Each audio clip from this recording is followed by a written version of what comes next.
Hey guys, Brian again, and I wanted to talk to you about a dream that I had. It was definitely a dream. I was sleeping. This was back in 2002 when I was. Oh, I mean, honestly, I'm not exactly sure what year it was. I shouldn't say 2002. It was somewhere between 6 and 10 years ago when I was in prison, and what I saw is I was on a combine. Okay, which is, if you don't know what a combine is, it's a big farming machine you sit in and it mows down your fields, and it removes the unusable product from the product that's worth money that they can sell. And so, anyways, I was on it, and as I was coming up to the field, I noticed it was a cornfield. I'm from Illinois, so naturally, I guess God used that because I can understand that. I've seen many a cornfields in my day, but what I saw was as I drove up that the field had already been partially mowed down, and I thought, wow, this is strange. I got down, and as soon as I got down from the combine, I had a little picture of the the stalk of the corn and the ear, the husk. There was little holes in all of the husks, and I could see inside of it. There's no corn, none. It was all gone. Not even like the part that the corn's attached to. I'm not an expert in this area, so you'll have to forgive me, but and immediately what I saw to my right was some, they were white men with black beards, black hair. They were starving to death, and they were crying out to Africa to feed them. Now that's all I saw. When I woke up from the dream, though, I knew immediately what it meant. It meant two things. America is about to face a famine, and the reason for it is neglecting Africa.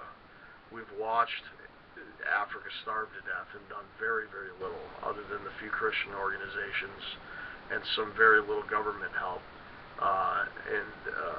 And I understand, like, the naysayers and the people, oh, you just send them, it gets stolen, and they got their own problems over there, we got ours here. But you reap what you sow. Especially when it comes to feeding people. If you need your needs met, it's a good thing to meet other people's needs. I think one of the reasons why we're facing, and a famine isn't necessarily food either. Famine can be anything. It can be shortage of oil, electricity, it could be clothing, it could be housing, it could be, you name it. But this specifically was, I believe, a food shortage. But there would be some type of problems with being able to produce enough food to feed America. And these men were absolutely, the men that I saw were terrified. They were wailing out and crying and pulling on their beards, and with absolute fear and frustration, and it was confusion. It was all so many different things wrapped up into one. And if you've ever had a real vision or dream from God, you know how God can just give you total insight into something in just a flash of in just a moment's time. And it's a good idea to take care of people who can't feed themselves, especially in third world countries. And I want to encourage you guys to get involved with ministries out there that you can trust. But one of them, I know I'm not a big prosperity preacher fan, but Rod Parsley does have a good program to feed people and to get people out of slavery. And Paul Begley has a great ministry where they support orphans in India. And there's so many out there, but there's so many cons and scams, so you want to be careful. But don't use that as an excuse to not go out there and help feed people. The other thing that I wanted to tell you is, or encourage you to do, is to start storing up some kind of food, some kind of perishables that you can rotate and replace, because you don't want perishables. I'm sorry, you don't want non-perishables. Even if they say they're non-perishables, they can go bad after years. So you want to make sure that you rotate them. I personally have rice and beans and ramen noodles. I even have coffee and little things like that saved up.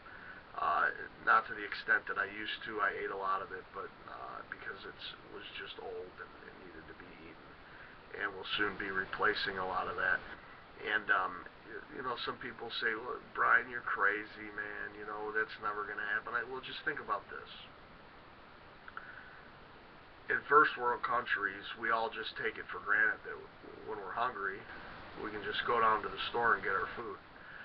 But where there's second and third world nations, they actually have to have food stores.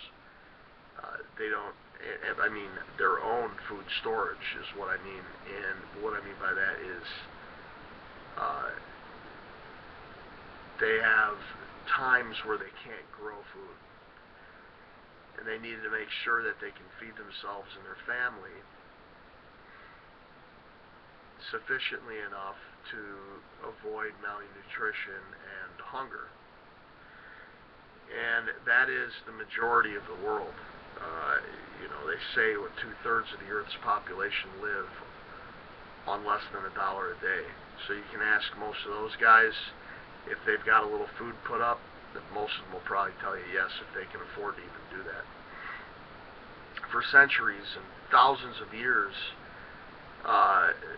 we even do it as a nation. We have food stores. The government does it. I mean, why wouldn't we do it as a people? They think, well, you're a crazy prepper. Well, it better be a crazy prepper than a starving moron. And I mean that wholeheartedly. There's so many dreams and visions out there on YouTube, and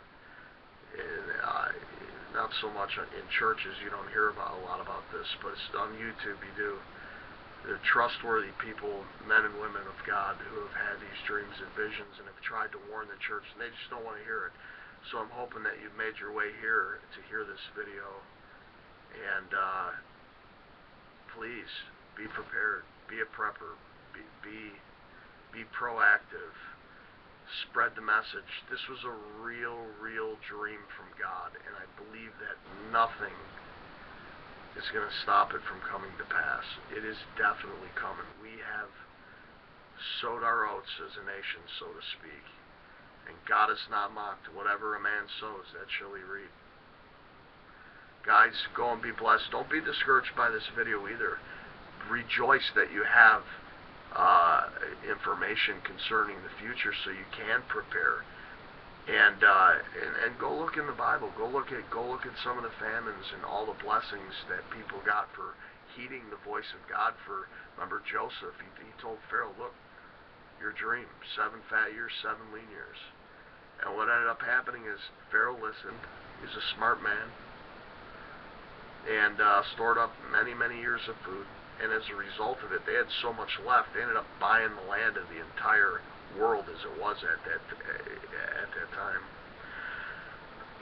But anyways, I want you guys to go and be blessed, be encouraged, spread the word, to be prepared, to be a prepper, get ready, and don't go overboard with it. That's not, the Bible says that a false balance and a false weight is an abomination to God. So you don't have to go crazy over it, but you need to do it. You need to start doing it now. There's no telling when it could happen. This was the dream that I had was many years ago, and God is leading me to start making videos on YouTube, and for this very reason, I believe. All right, guys, go be blessed. You have a great day. All right.